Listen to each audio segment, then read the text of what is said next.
Welcome everyone, and thank you for joining us for our Optimal Dynamics LinkedIn Live webinar today. We're going to dive into Scale by Optimal Dynamics, the industry's first decision-native agentic system built to automatically secure the right freight for your network. You'll see how Scale spots network imbalances before they surface, runs an always-on agentic workforce that searches, negotiates, and procures network-aware freight, and makes accept-reject decisions that protect your commitments and your margins. To help us dive in, I'm excited to introduce today's speakers, Jake Detmer, our SVP of Product, and Ben Marks, our Senior Director of Solution Sales Engineering. Today's session is meant to be a brief 30-minute discussion with a live demo, so lines are muted and we'll address questions at the end of our session. And I'm going to go ahead and turn it over to Jake to help us get started. Wonderful. Thanks, Erica, and welcome everybody. Thanks for joining us this afternoon. So what we want to talk about today is network automation, right? The core of the decisions that Optimal Dynamics helps many of you with today and a lot throughout the industry, and where these critical decisions live, specifically with our new product Scale. So why CSRs, where their critical decisions live day to day. And then this other thing, right, that the industry's been talking about for a really long time. And if you're at the Truckload Conference, you probably saw our campaign that was AI is dumb, but the very important part was that it doesn't have to be. So there's the promise and then the limits of AI agents. So where conventional agents thrive, but also where they fall short. The approach that we take at Optimal Dynamics within these decision-native agentic systems and agents. So agents that understand your network, they understand the decision, and they're very adept at driving specific outcomes rather than automating a very minute task. And then Ben's going to walk through a live demo of the product, and then we can talk about practical next steps and answer questions at the end. So one of the big pieces of the life cycle of an order, you look at it on this chart and transportation's easy, right? There's the customer and the shipper, you quote, and then you pay at the end, right? That's the life cycle of the order. What a lot of the industry doesn't say out loud is there is this messy middle of any marketplace transaction, right? And the messy middle is where the decisions or the most important decision is really difficult because the system's dynamic. You only have, partial observability. It's influenced by heuristics. And the core problem is that by the time you have perfect information, the decision no longer matters, right? So there's a time constraint. And before you have enough information, you still have to act. Right, so that's where it's time bound. This is the messy middle, and the messy middle isn't this philosophy or thing that is invented by Optimal Dynamics or within this industry. It exists in any marketplace transaction where it's not a static optimization problem. That's the marketplace that we live in. So the messy middle of this transaction is this accept reject decision, how you manage your commitments, when you want a routing guide to fail, when you need to hold customers accountable, and then the selection of planning and dispatching and all of these optimization problems that, again, are not static. And that in the messy middle, we don't have enough information to make the most impactful decision downstream. So the challenge isn't your CSRs, it's the conditions, right? They're operating in isolation. Decisions get made often either one tender at a time or one customer at a time. They have limited visibility, right? So what does my network demand this week? What do I need, right? What is the current health of my commitments? And this decision that I'm going to make in the moment in this messy middle, what's the downstream impact of a yes or a no, right? So two great CSRs can make two very, very different decisions on the same load. One can be better for the network, one can be worse for the network, but maybe positioned because this customer says, accept all of our freight, right? But we want to accept all your freight that fits the network and that's in line with a rate on file and a commitment that we have in place or a contract we have in place with that customer. And then they're under tremendous time pressure. these tenders expire fast. There's no time. It's really difficult to kind of start to model the trade-offs across, maybe hundreds of loads, hundreds of drivers, hundreds of lanes, if not more. So these critical decisions are made very reactively. They're made in isolation, and they're made under pressure, right? That's the function of the industry. That's the function of the role. And you can treat a symptom, or you can start to really understand, and you can fix the problem. So enter these AI agents, right? And the limits of these conventional approaches. A traditional agent built over a large language model is really good at understanding language. It's really good at following a rule. And they can read and respond to tenders or emails. They can pull rates from the market and history. They can generate quotes. They can even book loads. But they're very reactive, right? They're waiting for instructions before they act. They're operating on workflows. They're following rules. They're not optimizing for outcomes. And all of those actions are disparate, right? And they don't share context across not only those decisions, but those workflows and those rules. So they don't have a view of the actual network that they need to affect, right? And when you treat a symptom, right, the symptom can go away and you can start to feel better about a decision that's made, right? But now there's a correlated symptom that occurs, right, because you've never actually treated the problem. So these downstream workflows can actually start to impact other things within your marketplace and create additional symptoms. And then you're constantly reacting, building rules or building workflows for these agents to follow. So a traditional agent is this agentic layer built over a large language model, and we know what they're good at, right? The technology is readily available, right? That's the easiest part. Building a workflow, building a rule, having the agent follow that workflow or follow that rule is the easiest part of the technology. These decision-native agents, right? Decision-Native Agentic System, which we refer to at Optimal Dynamics, is we take this agentic layer and we build it over our decision intelligence, our solver, our optimization layer. And to give some perspective of what agents are good at and then what decision and optimization and solvers are really, really good at, there's this classic example in chess, right? When you start in chess, there's 400 available moves. Then there's 9,000 available moves, and then there's 195,000 available moves, and then there's 4.8 million, and then there's 119 million. You get the point, right? This is why ChatGPT lost to an Atari from 1980 something in chess, right? Because it doesn't understand the context. They're really, really poor at doing math. They're poor at optimizing towards a very specific outcome, and they get confused and they start to hallucinate. When you put it over this solver, it's optimizing for a very specific outcome. So with that, Ben is going to show you more details on scale and action, how we think about commitments, how we prioritize the entry point of data into the data pipeline so scale can make the most impactful decisions and position your organization, your CSRs, your account managers, your planners, and your dispatchers in a position to be successful. So with that, Ben, the floor is yours. Thank you, Jake. Appreciate it. So this is our scale demo. Jake did a really great job of framing up the pain that we heard from our customers and from our time in the industry.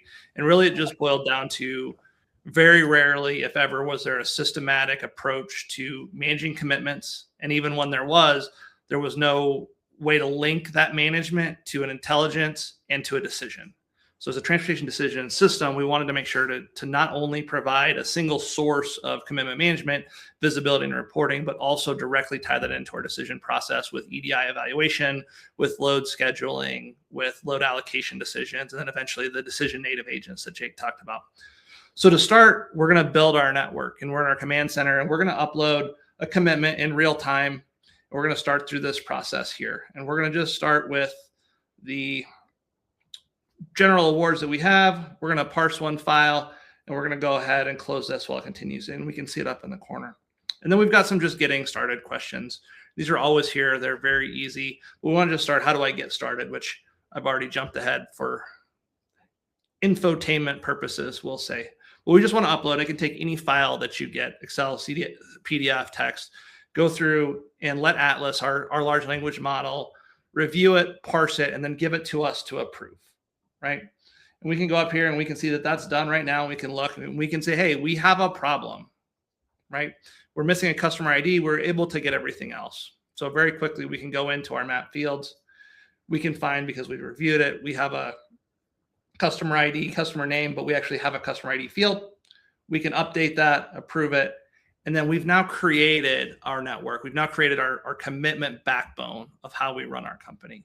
And as this comes up into our tool, we're going to see some things that start populating across all of our contracts. We're going to see some top of the line health scores, if we have any expiring, at risk, underperforming, things like that. And we can see all of these things, our customer ID, our contract, start and end dates as awards come in and leave your network, and then where they're at from a health score, along with the commitment progress. But in our command center, we also want to go through and see that we can ask some questions, right? So one of the questions that we can ask is, what is the overall health of my commitments? Right. And it's going to go through and it's going to look at those commitments we upload, and it's going to say, hey, in general, here's where we are. And we can show that most of them are healthy, 82%. We have some at risk and some that are underperforming. Right. So bottom line is we have 4 out of 5 contracts are healthy, but we have 39 sitting at risk or underperforming. This is where we now have a call to action. And we can reach out to those customers, we can reach out to those contracts and make sure we're doing the right things. We can also look and say, show me the most impacted lanes of these commitments, right? And it's going to say, hey, here's what we've got going on. Here's some lanes that we have. We can sell, hey, what are we allowed? What are we not allowed? Here's a Masco where we're not allowed.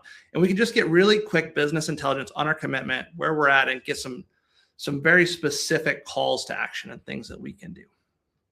So once we've got that and we've built our network and we have a good grasp of everything, again, we have some commitments and we have some information in the contracts. We can see some different things. Here we're looking at our ConAgra brand. This contract is at risk. And we have 119 days left to hit our commitment numbers. Right now, based on how we're forecasting your network and what we're looking at from your understanding of how your shipper behaves and what your fill rates are, this is at risk. We're not going to hit our commitment at this without some sort of a change, some sort of material different behavior from our shipper or for our network. So we've got it built. We understand. We have visibility. We have intelligence. We can ask questions. But I mentioned earlier, we want to match this into the decisions. So we're going to start here in our network summary, and this is where we're going to be actioning. This is where we're going to be taking all that commitment and looking and making decisions through that lens. And you can see on our top, we have 97 tenders that we can evaluate. Our network is currently out of balance at 36%. We have an average rate per mile at $2.36. And we have about $1 million of opportunity in our network. But we have some decisions to make, right? So as we go through here, we can see 1, 2, 3 what we want to do. We're going to start with our customer manager. And this is where we have those contracts that we just uploaded. And this is where we're evaluating our tenders in light of those contracts. But we're also evaluating the other tenders that you may get. So this is where we're secondary in the routing guide. These are shotgun tenders. These are things that are just kind of sent out, hoping for coverage. And we're going to look at all of these things through the lens of our commitments first, and then the needs of our network second. And we can see some consistent iconography here that shows committed with the blue badge, non-committed with the gray. You can show where we're at on these commitments to date, and it can show me how many decisions we have to make, how many tenders we have to accept in this case. And we can look at the individual lanes and we can see, excuse me, we can look at the individual lanes and we can see how they go through here. It'll show us the loads and the rejects as we have our, excuse me, our EDI tender, our EDI partnerships comes through. And then we can see, again, a bulk accept where we can just accept all 97 loads at once. Everything goes. We've not met our commitments. We have 1 left, right? So this, again, is a call to action. We can follow up on the shipper. Hey, we're 1 short. You guys going to be able to get this over? Thanks. I really appreciate it. We can move on with our day. Okay. Additionally, now we've looked at our commitments. We've accepted our tenders. Now we're going to allocate our fleet. And we're going to make a decision on what should move on asset versus what should move on our non-asset division. Again, part of the commitment process is telling us what flexibility you have. So we can look and we can say, hey, here's what we have in our network where we have an opportunity to make a different decision. This load is currently on brokerage. We have a better asset available to move this than your non-asset arm. We think that you should switch this over. And the reverse, right? This is on asset right now. Your network is out of balance. you should go ahead and sell this on your brokerage, right? And we're going to consider all these type of things like your network balance, your margins, your things like that as we make this decision. Again, through the two-way integration that we have, we're going to go through 2 clicks and we're going to reallocate all of those loads. Okay, those are going to make the TMS calls. They're going to change the TMS providers, whatever your current process is. We're going to mimic that and integrate it so we can do it with 2 clicks instead of the manual keystrokes. Now that that's done, we're going to look at appointments. And this is where we talked about appointment opportunity, right? There are some automations out there that are really good at what they do. Jake mentioned traditional agents, and they're very good at doing certain things. What we're doing here is applying context to one of those certain things that his agents can do. And we're saying, hey, this load exists. We have a slip in the delivery ETA. We should reach out. We should do something to change this appointment, right? Whether that's an automated way, whether that's a manual process, whether that's a customer portal, an email, a phone call, whatever it is will vary based on your business. But we're going to go ahead and we're going to give you that information of what needs to be rescheduled and why it needs to be rescheduled, so you can get ahead of some of these conflicts before they become customer impact type issues. Okay? We're going to take all of these decisions. We're going to reschedule everything we can. Again, this is based on our commitment manager upload. You have told us what can and can't be rescheduled, where you have flexibility to reschedule and where you don't. Lastly, we're going to go into our network manager. Okay, this is a balance map, put it as simple as terms. And we're going to see we're balanced in Dallas, we're balanced in Nashville. We have a surplus in Charlotte. We have 8 trucks going in. We have 12 trucks going out. And we can see the details of what those look like, where they are as far as planned and unplanned. We can even go out into the future and we can look and say, hey, on June 12th, I have a 5 surplus in my Indianapolis market, 7 planned, 2 unplanned loads. I'm projecting a driver there. I'm projecting 4 more. Again, this is the forecast that we're talking about. And we're looking out into the future to help balance the network and make decisions through the light of our forecast, through the light of our commitments, and through the light of managing your margins as we go through. So as we go through, we have some other options here. And this is where we get into the agents that Jake talked about. And I find it really interesting that we've created these agents, a traditional agent, and it has very similar limitations to the people that are in the place, right? Jake mentioned them. We have siloed processes. We have disparate processes. We have one agent making a decision without understanding what the other agent is doing. That's a lot of what happens in our manual process today as well. So just to kind of hammer it home, our Decision-Native Agentic Service really looks at the agent, but applies context and orchestration. So we can do these individually, but just for a view, we're going to look at our dashboard. Again, this is sort of a mission control view. And this gives us visibility to all of the agents that we're going to apply to our network. I know that, again, one of the things that we heard was sometimes our agents are sort of a black box and we don't always know what they're doing or when they're doing it or how they're doing it. So we just provided some visibility here to say, hey, with a couple of clicks, I can launch 265 procurement agents out into the world. And here's all the details that we have, right? This is the lanes. These are the markets. This is what we're trying to do. And I can launch them. And then we can see the progress of these agents as we go through. And if you imagine a person or a floor of people trying to procure these, you can kind of connect the dots of what this looks like on today's world. But as we see across, you can see these agents start to fill. Obviously, this is faster than it would be in real life, and that's okay. But we can see some network impact. But we also see, again, some calls to action. So another thing why we believe we're different and we provide a more valuable solution is our agents are very specific. They're spun up for a specific reason with specific context to do a job. And then they either succeed at that job or they time out. And then you may never see that agent again because your network may never have that exact same need again. But we're going to go through and we're going to have full visibility and control of those agents as we do our tests, right? And we can see, hey, these are here, or we can review the awards that were loaded through the negotiation agents or whatever else that we're doing to help support the building of your network.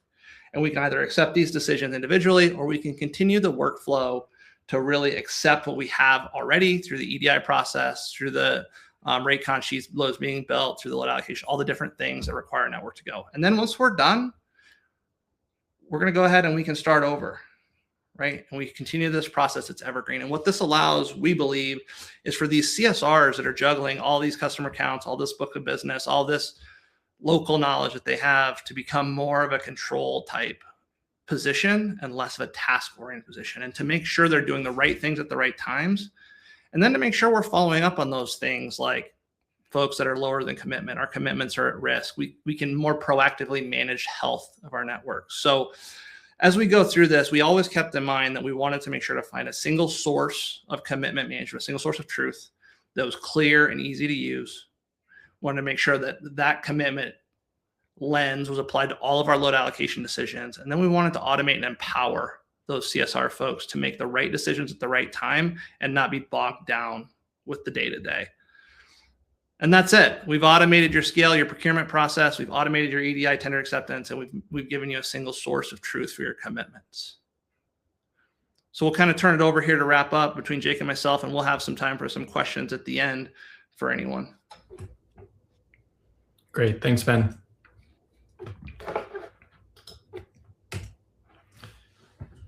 So automation done right, it understands the decision, right? At every point within the life cycle of an order, there's this unique moment of truth that's created, right? And in that moment, there's the most important thing that you can do, right? And if you don't do that thing, you need to learn something, right? So these agents, these decisions, these correlated actions are always looking at what's the value of this specific behavior, this specific action in that moment of truth. And that might be, what's the value of one more load? And then we'll look at it. We'll say, what's the value of one more load versus what's the value of a liquidity decision where you can move it from asset to brokerage and then challenge the customer and say, you're putting this healthy commitment in an at-risk state because I expected 50 to go into Chicago. You're only sending 25 in. I have another commitment that's running 60 out of Chicago. And that's a problem, right? So you can broker those out to not send the asset there, but you have another commitment. You need to get these trucks in that market. So what's the value of one more? What's the value of one more truck? What's the value of one more load? And when we bring that to the agent is time and outcome focused. So it's going to deprecate itself. And if we don't think it's going to be successful, we're going to look at these other correlated actions. We're not going to have this agent that's going to follow a workflow or it's going to follow a rule when it's highly likely our confidence that we're going to potentially win an award or win source freight in that market is really, really low. We're not going to just deploy an agent that's not going to succeed, right? So that's this decision intelligence layered with the easiest part of it, building an agent to follow a rule, to follow a workflow on top of a large language model. And the outcome of that is profitability. We are always looking at these decisions, not as a look back into your network, but as a look forward into what's the marginal profitability that we can drive in the moment by making a very specific decision. And then we can go from decision to decision or decision to impact much faster than networks traditionally operate today. So that's the Yep, go ahead, Ben. Sorry, before we get into the questions here, I just wanted to make sure to kind of tie this all together to the decision system that we are at Optimal Dynamics. And you can see on the plan, we've got plan and execute and what we just talked about, scale. And while it's important to call out, every one of our tools works very well on its own, right? Whether that's plan, where you're simulating out strategic decisions into the future, asking what if scenarios, responding to bids, whether it's execute, where you're making real-time in-the-moment decisions on how to match drivers and loads together, taking into account hours of service, customer requirements, permits, equipment types, all of the intricacies of a network, and now scale, how we build our network in a way that makes sense around our commitments and our profitability goals. But it's all tied together by our agentic automation layer. We call them Atlas, and Atlas connects all these things together. So with that connection, with that interconnectivity, all of these tools work well by themselves. They work exponentially better as a suite and working together. And as you look at a bid and you're able to bid on and ideally receive awards that make sense for your network, then you're able to adhere to those commitments and those tenders and make the most out of your brokerage decision using scale, and then maximize your driver fleet by getting them home on time, picking up loads on time, delivering on time with execute. The return, the impact to your automated network, your optimized network is really exponential from each of these independently.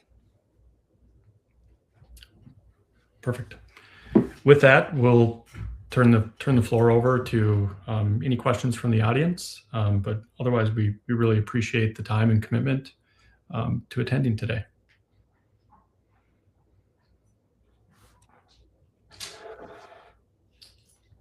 Overview and a demo explaining some of the challenges that the CSRs are facing today and all of the fleets carriers that we work with, and a really excellent demo to walk through how we solve those challenges. We do have a couple of minutes left and a couple of questions that have come through. One specifically related to integration. So what does integration look like with our current tech stack and workflows, especially around EDI, commitment management, and email processing? Yeah, so I can start from a tech stack, and Jake can kind of clean me up at the end. So it starts with becoming a business, a trading partner with your EDI provider to give us the visibility. Then we're going to integrate with your existing TMS to help automate some of those two-way calls, the 990s and the 204s and whatnot that are required as part of that EDI workflow. We've been integrating with TMSs here for coming on 5 years. We have some really strong partnerships with TMS providers in the ecosystem. And then just from a workflow standpoint, really it comes down to understanding what you all do today and how to apply this tool in a way that supplements it, but doesn't break it, right? And we have a very strong and robust deployment team and customer success team that helps understand your current process and figure out how this augments it as we go through. Well said, Ben. All right, one other product-related question here. What triggers a load to land in the loads to reject section? Yeah, that's a really good question. So there's a couple different things that will land a load into the decision of reject. The first thing that we're going to look at is we're going to look at commitments, right? Is this part of a commitment that you're primary on? Does it match the rate on file as part of that commitment? Do we need to accept it? The next decision tree that we're going to go into is what liquidity or what flexibility do we have in making this decision, right? If it doesn't fit your asset network, do we have the flexibility to broker it? Do we have the flexibility to reschedule the appointment? So all of these correlated actions are going to fall into, here's what we recommend you accept, here's what we recommend you reject.